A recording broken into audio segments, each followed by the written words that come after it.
너도 다이어한테 가고 싶냐? 메디슨 속셈 결국 전부 들통났다. 손흥민 뿌락치 잡았다. 포스테코글루 대형 발표에 꼼짝 못하는 상황. 토트넘 호스퍼는 여름 이적 시장에서 대대적인 스쿼드 정리가 필요하다. 영입만큼 중요한 게 바로 방출 작업이다. 영국 90MIN은 토트넘이 여름 이적 시장에서 남기거나 임대를 보내거나 혹은 매각해야 할 선수들을 분류했다. 토트넘 선수들은 이번 시즌의 활약과 입지에 따라서 자연스럽게 각 카테고리로 나뉘었다. 먼저 남겨야 하는 선수들은 이번 시즌 주전과 교체를 오가는 선수들이다. 주장 손흥민을 비롯해 히샤를리송, 제임스 메디슨, 데얀 쿨루세브스키, 로드리고 벤탄쿠르, 파페 사르, 미키 판더펜, 크리스티안 로메로, 페드로 포로, 굴리엘모 비카리오 등이 여기에 포함됐다. 위외의 이름도 있었다. 바로 올리버 스킵이었다. 90MIN은 스킵에 대해 이번 시즌에는 안지 포스테코글루 감독이 스킵을 잘 기용하지 않았지만 토트넘이 내년에 유럽 축구연맹 주관대회에 복귀할 경우 홈그로운 선수를 남겨놔야 한다. 라며 스킵을 팀에 남겨야 하는 이유를 설명했다. 임대가 예상되는 선수들은 모두 토트넘에서 공들여 키우고 있는 유망주들이었다. 현재 세비야에서 임대 생활을 하고 있는 알레오 벨리스를 비롯해 알피 디바인, 제이미 돈니, 애슐리 필립스 등 토트넘 유스에서 자란 선수들은 물론 지난 여름 영입을 확정 지은 루카스 베리발 역시 이 카테고리로 분류됐다.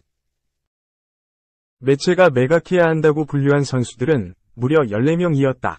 제드 스펜스, 자펫 탕강가, 조로든 등 토트넘에서 자리를 잡지 못해 임대를 떠나 있는 선수들의 이름이 보였다. 부상으로 인해 결장 기간이 길어지는 라이언 세시뇽과 마노르 솔로몬, 그리고 사실상 실패한 영입이 되어버린 탕기 음돔벨레와 브리안 힐도 포함됐다. 트로이 페럭과 데인 스칼렛처럼 유스 시절부터 토트넘이 많은 관심을 기울였으나 기대에 비해 많이 성장하지 못한 선수들도 이름을 올렸다. 90MIN은 스칼렛에 대해 두 번이 임대에서 실패했으며 스칼렛을 더 오랫동안 데리고 있는 건 의미가 없다 라고 했고, 페럿에 대해서는 토트넘에서는 성공하지 못했지만 임대를 통해 많은 관심을 받았다 라고 했다. 또한 매각 대상에는 이번 시즌 벤치를 지키고 있는 에메르송 로얄과 피에르 에밀 호이비에르, 그리고 지오바니 로셀소도 있었다. 세 선수는 토트넘이 다른 자원으로 충분히 대체할 만한 데다 이미 포스테코글루 감독의 계획에서 제외된 것으로 여겨지는 선수들이다. 손흥민과 가까운 사이인 것으로 유명한 세르히오 레길론도 여기에 포함됐다. 90MIN은 토트넘이 레길론에게 노력하기에 그는 집중력이 부족하다. 현재 레길론이 임대로 뛰고 있는 브렌트퍼드가 레길론의 수준에 맞다 라며 레길론이 토트넘에서 뛰기에는 기량이 부족하다고 짚었다. 마지막으로 90MIN은 현재 임대 신분으로 뛰고 있는 티모 베르너를 완전 영입하지 않아야 한다고 주장했다. 매체는 토트넘은 1,500만 파운드, 약 254억 미 이적료로 베르너를 완전 영입할 수 있지만 최근 이적 시장 흐름에 비해 저렴한 가격에도 불구하고 그 유혹을 뿌리쳐야 한다. 토트넘이 우승을 두고 경쟁하는 팀을 구축하려면 기량이 좋지 않거나 뛰어난 선수가 될 수 없는 선수들을 영입하면 안 된다 라고 했다. 선처럼 돌아와. 영매체, 대표팀 차출. 선은 모범 사례. 토트넘 빅 사진입의 핵심. 선처럼 돌아와. 영국 축구 전문 매체 풋볼 런던은 22일 한국 시각 엔지 포스테코글루 감독은 A매치 차출 기간이 상당히 불안해하고 있다. 모두 손흥민처럼 돌아오길 바라고 있다며 손흥민은 클럽, 토트넘과 대표팀에서 최근 5경기에서 평균 87분 이상을 뛰었고 3골 2도움을 기록했다. 그는 의심할 여지가 없는 토트넘 후반 막바지 계획의 중심이다. 올 시즌 매우 좋은 폼을 보여줬고 토트넘과 대표팀을 오가면서도 좋은 폼을 유지하고 체력을 유지하는 모범을 보여줬다. 포스테코글루 감독은 토트넘의 나머지 선수들도 손흥민이 보여준 모범을 따라 팀의 한 조각으로 돌아올 수 있길 바라고 있다고 했다. 토트넘은 직전 경기는 상당히 좋지 않았다. 풀럼전에서 0대3으로 완패했다. 이 매체는 이번 휴식기가 토트넘 입장에서 좋은 것은 아니다. 포스테코글루 감독이 이끄는 토트넘은 국가를 위해 뛰고 있는 선수들을 주시하고 있다. 핵심 미드필더 제임스 매디슨은 브라질을 상대로 한 잉글랜드 대표팀 경기에 출전한다. 그 외에 많은 선수들이 대표팀에 차출됐다. 포스테코글루 감독은 대표팀에 차출된 선수들이 날카로움을 유지하길 바란다. 프리미어리그의 경기 속도가 워낙 빠르기 때문에 15일간 A매치 브레이크로 휴식기를 가지는 것은 이상적 준비가 아니다라고 했다. 토트넘은 리그 5위, 16승 5무 7패로 승점 53점을 기록 중이다.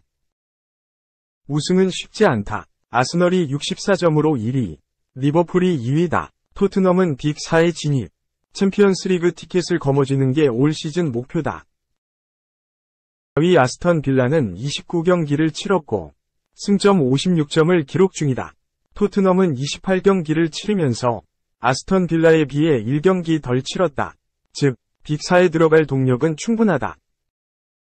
토트넘은 우여곡절이 많았다. 시즌 초반 돌풍을 일으켰다. 무패 행진을 달렸다. 손흥민은 왼쪽 윙어로, 중앙 스트라이커로 고군분투했다. 손흥민과 제임스 매디슨은 리그 최고의 듀오로 떠올랐고, 크리스티안 로메로, 미키 판데페는 리그 최상급 센터백 듀오로 평가받았다. 공수에서 탄탄함을 유지한 토트넘은 포스테코글루 감독의 두려움 없는 공격 축구, 새롭게 주장으로 선임된 손흥민의 리더십을 바탕으로 돌풍을 일으켰다. 하지만 토트넘 스쿼드는 한계가 있었다. 부상 변수가 닥쳤다. 매디슨이 이탈했고 판데펜도 이탈했다. 로메로는 퇴장과 부상으로 출전과 결장을 반복했다. 손흥민은 아시안컵 차출도 있었다. 하지만 잘 견뎠다. 히샬리송이 최전방에서 부활했고 클루셉스키 역시 제 몫을 했다. 매디슨과 로메로, 판데펜이 다시 복귀했고 손흥민도 아시안컵 이후 복귀했다. 시즌 막바지, 총력전이다. 토트넘의 올 시즌은 성공적이다. 하지만 4위 진입을 하지 못하면 절반의 성공에 그칠 수 있다. 중요한 기로에서 A매치 브레이크가 걸렸다.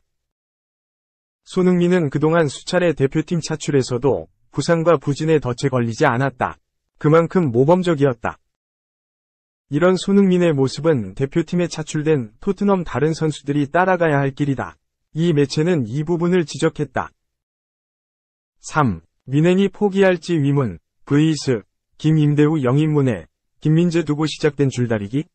인터밀란에게는 꿈의 수비수, 김민재에 대한 인터밀란의 관심이 실제 제안까지 이어질 수 있을까?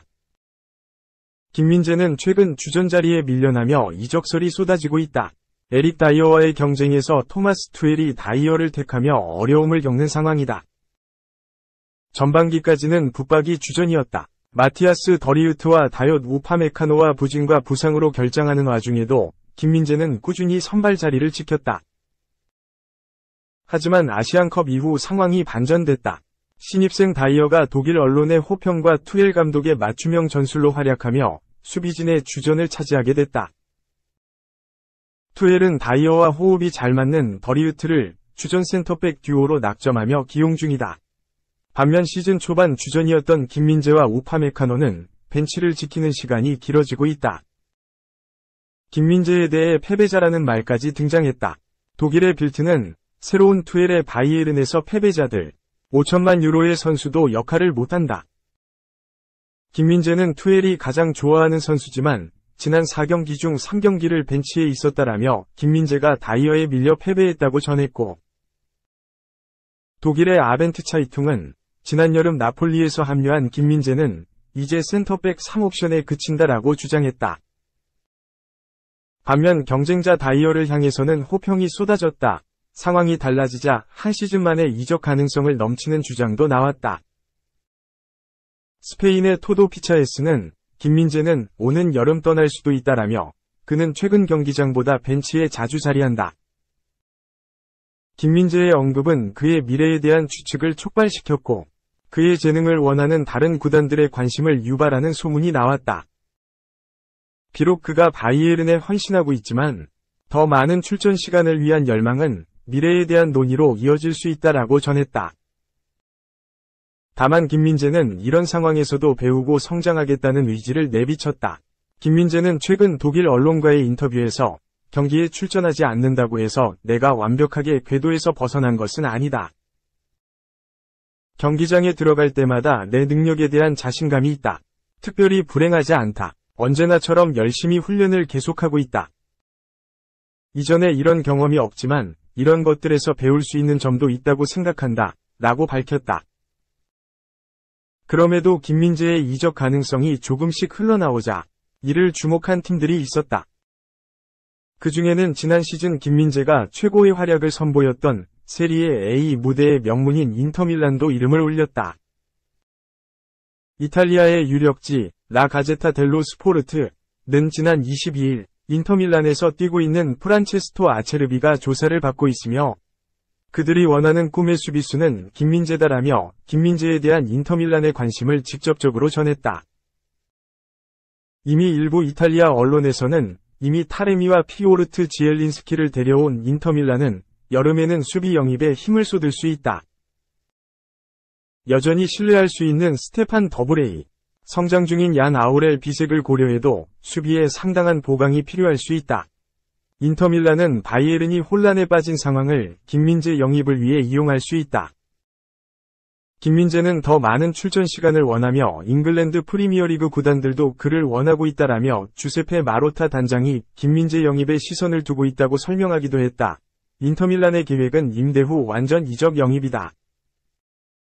이탈리아의 블라스틱 뉴스는 인터밀란은 과거 첼시에서 로메루 루카쿠를 영입한 방식과 유사하게 김민재를 임대로 데려올 가능성도 빼놓지 않았다. 이미 두 팀은 여러 차례 거래를 한 경험이 있다라고 점쳤다. 인터밀란으로서는 세리에 A 최정상급 수비수였던 김민재를 임대로 일단 데려올 수만 있다면 수비진의 최선의 보강이 될 것은 확실하기에 김민재가 바이에른에서 어떤 상황에 놓일지 계속 지켜보리라 예상된다. 반면 독일에서는 바이에른이 김민재를 보내주는 일이 없을 것이라고 전망했다. 독일의 푸스발 트랜스퍼는 인터밀란의 관심 소식을 전하면서도 바이에른이 김민재를 기꺼이 포기할 의향이 있는지는 의문스럽다. 그는 불과 1년 전에 나폴리에서 바이에른으로 이적했다.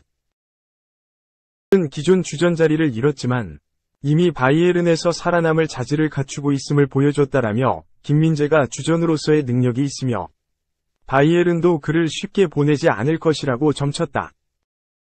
실제로 김민재도 올 시즌 이후 투에리 팀을 떠난다면 다이어, 더리우트, 우파메카노 등과 함께 다시 새 감독 밑에서 주전 경쟁을 해야 하기에 상황이 충분히 달라질 수 있다.